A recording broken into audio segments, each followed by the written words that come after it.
an outstanding civil rights leader in the USA, prize-winning author, and political scientist, Professor Mary King had the distinction of working alongside the Reverend Dr. Martin Luther King Jr. Needless to say, her book won the prestigious 1988 Robert F. Kennedy Memorial Book Award. Now, Professor of Peace and Conflict Studies at the University for Peace of the United Nations in Costa Rica, Professor King also serves as a special advisor to the rector. Nonviolent transformation of conflict, international peace studies, gender and peace building are some of the offbeat but fascinating subjects that she teaches at UPeace, where she is also an academic advisor to the university's Africa program. A tireless traveler over the past 2 decades, Professor King has visited more than 120 countries in connection with her work. As a presidential appointee confirmed by the US Senate during the Carter administration, she held worldwide responsibilities for the Peace Corps, Volunteers in Service to America, and other national volunteer service programs.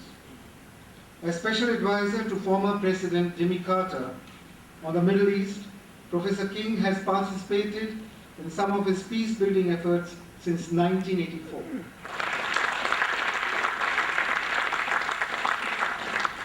When I was 22 years old, I went to work for the United States Civil Rights Movement. I have no relation to Dr. Martin Luther King, and I am not African American.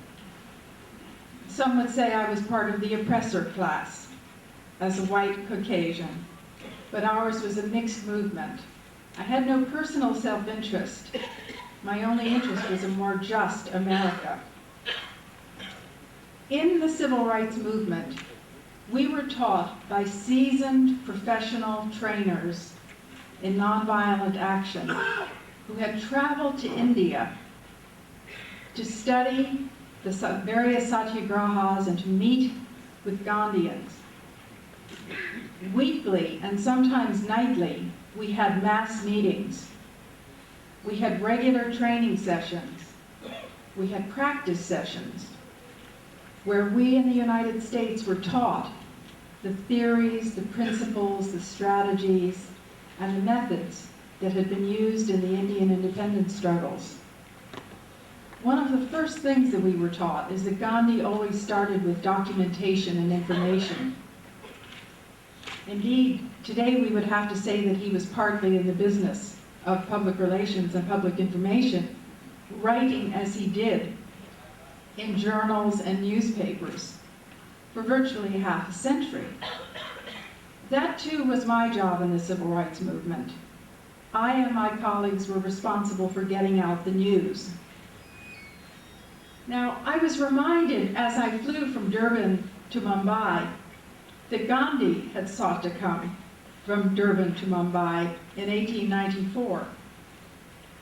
He was just leaving when he learned that the Natal legislative body was about to pass legislation that would disenfranchise the Indians living in Natal.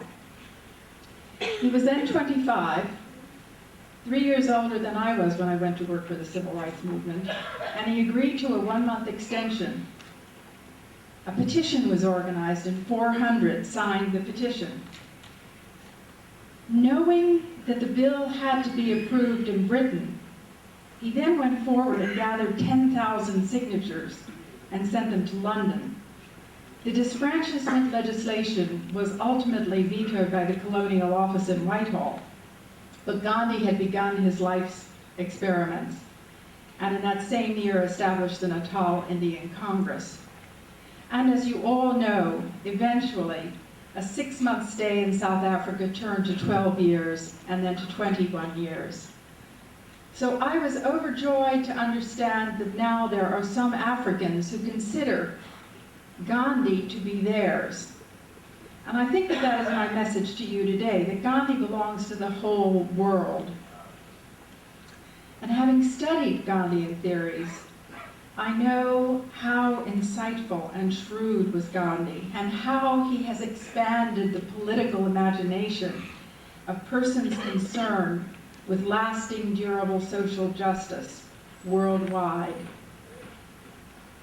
He was indeed a superb political strategist, and what I find so fascinating is that he was experimenting on issues that are still substantially important today.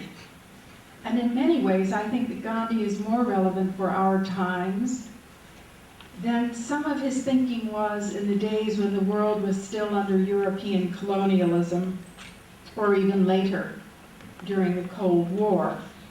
One of Gandhi's most penetrating insights has completely shaped the field that I'm in, peace and conflict studies. His idea that conflict can never really be solved. It can only be managed until it next breaks out. You can't eradicate conflict like eradicating a disease. And of course, he viewed every conflict as an opportunity to rearrange the pieces of the basic dispute that had created the problem in the first place. How modern this is. How deeply, penetratingly insightful. In closing, I would like to remind you of what Martin Luther King said when he went to Oslo to receive the Nobel Peace Prize in 1964. He said, "I venture to suggest, above all, that nonviolence become immediately a subject for study and for serious experimentation in every field of human conflict, by no means excluding relations between nations, which ultimately make war." And so I commend this idea to you today.